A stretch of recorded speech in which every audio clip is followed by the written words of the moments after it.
আসসালামু আলাইকুম প্রিয় ষষ্ঠ শ্রেণীর শিক্ষার্থীরা, আরও একটা ক্লাসে তোমাদেরকে স্বাগত জানাচ্ছি।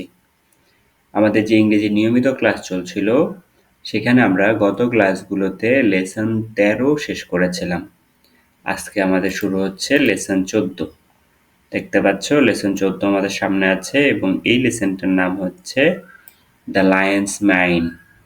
এই মাইন শব্দটা অনেকে মেইন বা মানে এই ধরনের উচ্চারণ করতে পারো, তবে আসল উচ্চারণটা হবে হচ্ছে মাইন মাইন বা অনেকটা মেইনের মতোই, ঠিক আছে। লায়ন্স মাইন অর্থাৎ হচ্ছে যে সিংহের মাথার পেছনে যে লোমগুলো থাকে এগুলোকে বোঝানো হচ্ছে। এটা একটা গল্প, এই গল্পটা পড়ে তোমরা বেশ মজা পাবে। অন্য অন্য গল্পের মতো এটার মধ্যে রসকসহীন না, এটার মধ্যে একটা মজার ব্যাপার আছে।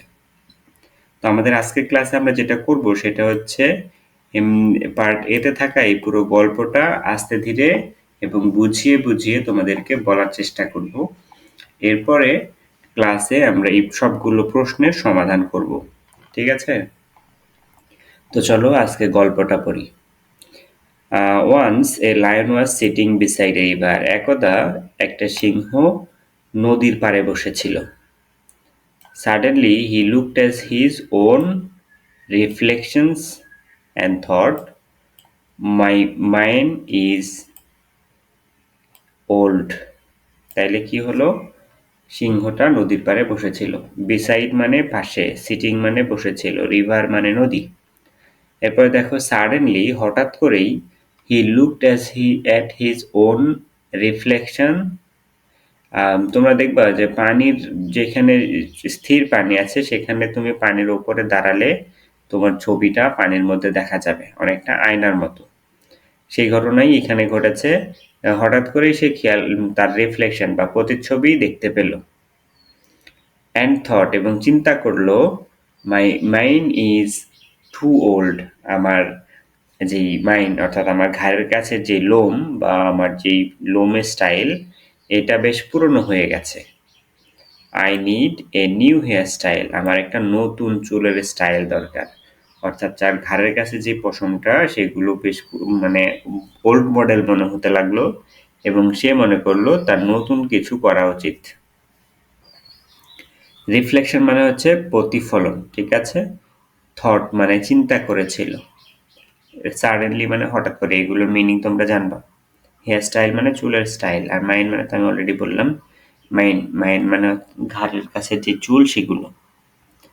এরপর দেখো কি বলছে, দ্য লায়ন দেন রোয়ার্ড। লায়ন তারপরে চিৎকার করলো। দেখো লায়ন বা সিংহ গর্জন করে, ঠিক আছে। এর গর্জন কিন্তু অনেক ভয়ানক।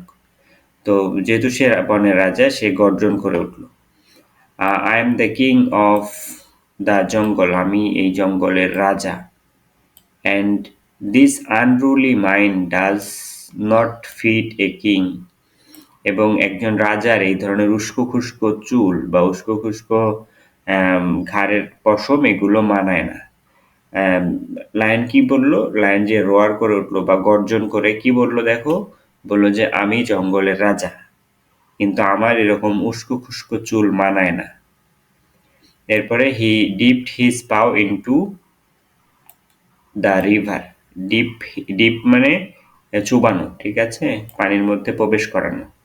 তাহলে এখানে কি বলছে, হি ডিপড হিজ পাও। পাও অর্থাৎ হচ্ছে তার যে থাবা বা তার যে নখ সেগুলোকে সে কি করলো, নদীর মধ্যে ভেজালো।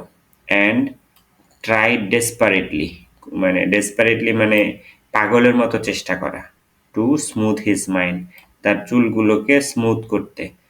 অনেকটা চুল আঁচড়ানো না, আঁচড়াই না আমরা, সে হাত পানিতে ভিজিয়ে তার চুলগুলো আঁচড়ানোর চেষ্টা করলো, ঠিক আছে। গল্পের আরো অনেকটুকুই বাকি আছে। দেখো এরপরে কি বলছে, ফ্লাফ ইট অল আপ। সবগুলোকে ফুলিয়ে দাও, মানে চুল ফুলিয়ে রাখা বলা হয় যেটাকে। বলছে ফ্লাফ ইট অল আপ, সব চুলগুলোকে ফুলিয়ে ওপরের দিকে তুলো। দ্যাট উইল সুইট ইউ, সেটা তোমার জন্য ভালো হবে। এই কথাটা কে বলতেছে? The zebra shed. জেব্রা সিংহকে বলতেছে যে সবগুলো চুলকে ফ্লাফ করো, ফুলিয়ে নাও, তাহলে তোমাকে ভালো দেখাবে। এরপর বলছে yes It will even look better with a bit of color to match your stomach. মাস্টাচ, আচ্ছা মাস্টাচ বলতে আসলে মুছ বোঝানো হয়। মাস্টাচ অর্থাৎ মুছ, যেটা ঠোঁটের ওপরে নাকের মাঝে হয়, সেটার কথা বলা হচ্ছে।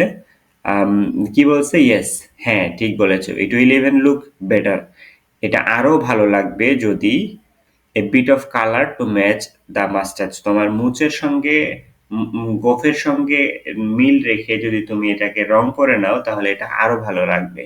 দ্য জিরাফ অ্যাডেড, জিরাফ বলল, অর্থাৎ একটু আগে জেব্রা কি বলেছিল? সবগুলোকে ফুলিয়ে নাও। এবার জিরাফ বলতেছে যে একটু কালারও করে নাও। এই দেখো, এটা হচ্ছে জেব্রা, এটা হচ্ছে জিরাফ, এরা একে বলতেছে। What about few ribbons? Ribbon অর্থাৎ হচ্ছে এই যে মেয়েরা, অনেক মেয়েরা, তোমরা হয়তো এখন বড় না কিন্তু আগে এইটার প্রচলন ছিল, ফিতা দিয়ে চুল বাঁধা একটা প্রচলন। অনেক মেয়েরা কিন্তু এই ফিতা দিয়ে চুল বাঁধে, এই যে চুল বাঁধার ফিতাগুলোকে রিবন বলা হয়। What about a few ribbons, যদি কি কেমন হয় যদি তুমি কিছু ফিতা দিয়ে চুল, মানে এই চুলগুলোকে বেঁধে রাখো বা একটু ডিজাইন করে রাখো।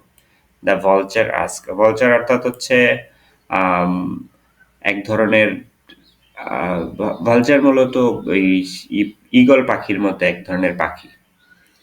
দে ক্রাইড, দেন ক্রাইড হায়না, এরপরে হায়না চিৎকার করে বলল, আই নো, আমি জানি, a paper a paper crown is what you need, তোমার একটা পেপারের বা কাগজের মুকুট দরকার।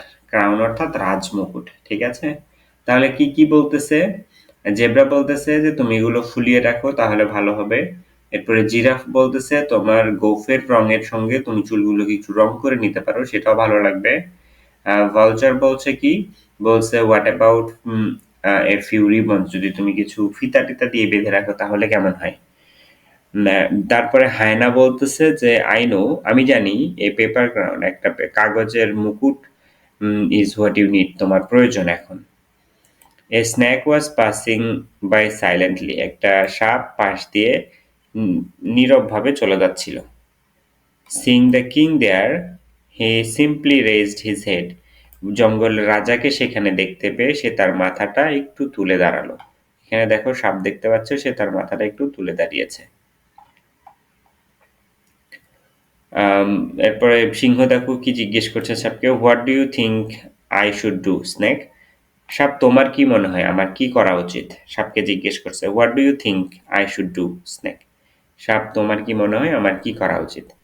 দ্য কিং সেইড, রাজা জিজ্ঞেস করলো, বা কিং আস্কড, রাজা জিজ্ঞেস করলো। দেখো সাপ কি বলতেছে, if a king is a wise king, যদি একজন রাজা বুদ্ধিমান হয়, অর্থাৎ রাজা যদি বুদ্ধিমান হয়, nobody cares about his hair style, তার চুলের কি ডিজাইন এটা নিয়ে কারো মাথা ব্যথা থাকে না। দ্য স্ন্যাক সেইড, এটা কে বললো? এটা সাপ বলল। উইথ হিজ হিসিং সাউন্ড, সাপের শব্দ কেমন? সাপের শব্দ হচ্ছে হিস। তো এই হিসিং শব্দ দিয়ে সাপ রাজাকে এটা বলল যে রাজা যদি বুদ্ধিমান হয় তাহলে তার চুলের স্টাইল কোনো ব্যাপার না, তার চুলের যে কোনো স্টাইলই মানুষ মেনে নেবে বা জঙ্গলের অন্য প্রাণীরা মেনে নেবে। The king stared at the snake, রাজা অর্থাৎ সিংহ সাপের দিকে একটু তাকিয়ে থাকলো। ফর সাম টাইমস, কিছু সময়ের জন্য তাকিয়ে থাকলো।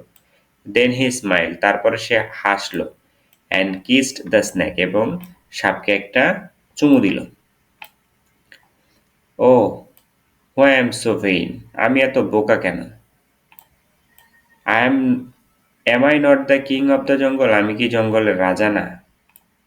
অর্থাৎ সিংহ নিজেই নিজেকে বলতেছে, তাই আহা আমি এত বোকা কেন, আমি তো এই জঙ্গলের রাজা। রোয়ার্ড দ্য লায়ন, সিংহ চিৎকার করে বলল। He shook his head from side to side, সে তার মাথা এপাশ ওপাশ দোলালো, যেন যে সিংহের ঘাড়ের যে পশমগুলো বা চুলগুলো আছে এগুলো সে মাথা নাড়ালেই এগুলো নাড়াচাড়া করে ওঠে এবং এগুলো আবার উস্কো খুস্কো হয়ে যায়। টু শেক হিজ মেইন, তার মাথার যে চুলগুলো সেগুলোকে নাড়াচাড়া করার জন্য সে তার মাথা এদিকে নাড়াচাড়া করলো। ব্যাক ইনটু দ্য প্লেস, আগের জায়গাতে নিয়ে আসার জন্য, অর্থাৎ সিংহ এতক্ষণ কিন্তু তার হাতটা পানিতে চুবিয়ে সে তার চুলগুলোকে আঁচড়াচ্ছিল বা সুন্দর করছিল, কিন্তু সাপের এই কথাটা শোনার পর সে মাথা ঝাঁকিয়ে তার চুলগুলোকে আবারও আগের জায়গায় নিয়ে চলে গেল। ফ্রম নাও অন, আজকে থেকে, I promise to be wise king, আমি একজন জ্ঞানী রাজা হতে চাই। Not bother about my looks, আমার চেহারা কেমন এটা নিয়ে আমি চিন্তা করতে চাই না। বোদার এবং ব্রাদার দুইটার মধ্যে প্রায় সিমিলারিটি দেখতে, তবে দুইটার কিন্তু মিনিং আলাদা। বোদার মানে দুশ্চিন্তাগ্রস্ত হওয়া বা টেনশন করা, কোনো কিছু সিরিয়াসলি নেওয়া। আর ব্রাদার মানে তো তোমরা জানোই যে ভাই। দ্য লায়ন রবার্ট সিংহ এটা বলল। তাহলে ওভারঅল পুরো গল্পটাতে যেটা দাঁড়ালো সেটা হচ্ছে, সিংহ নদীর পাড়ে বসেছিল, তারপরে হঠাৎ করে তার ছবিটা সে পানিতে দেখতে পায় সে, তার মনে হয় যে তার যে চুলের স্টাইল এটা অনেক পুরনো হয়ে গেছে, এখন তার একটা নতুন স্টাইল নেওয়া উচিত। তারপর জঙ্গলের বিভিন্ন প্রাণী তাকে বিভিন্ন পরামর্শ দিল, তবে সৎ উপদেশটা দিয়েছিল আসলে সাপ। সাপ বলেছে, তুমি বনের রাজা, একজন রাজার বুদ্ধিমান হওয়াই যথেষ্ট, তার চেহারা কেমন সেই ব্যাপারে তার চিন্তা করা উচিত না। এটা সিংহর বেশ পছন্দ হয়েছে এবং সিংহ তার চুলগুলোকে আগের জায়গায় নিয়ে গেছে এবং সাপকে একটা কিস করেছে। এই হচ্ছে পুরো গল্পটা। এখন বলো গল্পটার মধ্যে ইন্টারেস্টিং কিছু ছিল কিনা? গল্পটা নিশ্চয়ই তোমাদের ভালো লেগেছে, এবং যেই সাপের সিংহের যে গল্পটা, এর মধ্যে কিন্তু শেখারও ব্যাপার আছে। মূল শিক্ষণীয় ব্যাপারটা কি? শিক্ষণীয় ব্যাপারটা হচ্ছে স্টুডেন্ট হিসেবে, অথবা তুমি যেই জায়গাতে আছো, আম, যার প্রফেশনে, যার জায়গাতে সে যদি নিজের কাজটা বুদ্ধিমত্তার সাথে করতে পারে, একজন টিচার যদি তার স্টুডেন্টদেরকে পড়ানোটা ঠিকমতো করতে পারে, একজন স্টুডেন্ট যদি তার পড়াশোনাটা ঠিকমতো করতে পারে, একজন দপ্তরি যদি তার অফিসের কার্যক্রম ঠিকঠাক মতো করতে পারে, একজন কেরানি যদি তার অফিসের হিসাব কাগজপত্র সবকিছু ঠিকঠাক রাখতে পারে, তাহলে সেটাই যথেষ্ট। তার চেহারাটা কতটা ভালো এইটা খুব বেশি ম্যাটার করে না। আর যদি এমন হয় যে অনেকে অনেক ফিটফাট কিন্তু তার কাজের বেলায় সে একদমই অযোগ্য, তাহলে কিন্তু তার চেহারা দিয়েও কোনো কাজ হবে না। মূলত এটাই এই গল্পে বোঝানোর চেষ্টা করা হয়েছে। তোমরা এই শিক্ষাটাকে তোমাদের কাজে লাগাতে পারো, জীবনে বাস্তবায়ন করতে পারো। আমরা পরের ক্লাসে এই প্রশ্নগুলোর উত্তর দেওয়ার চেষ্টা করব। আশা করি পরের ক্লাসটাও তোমরা মনোযোগ দিয়ে করবে।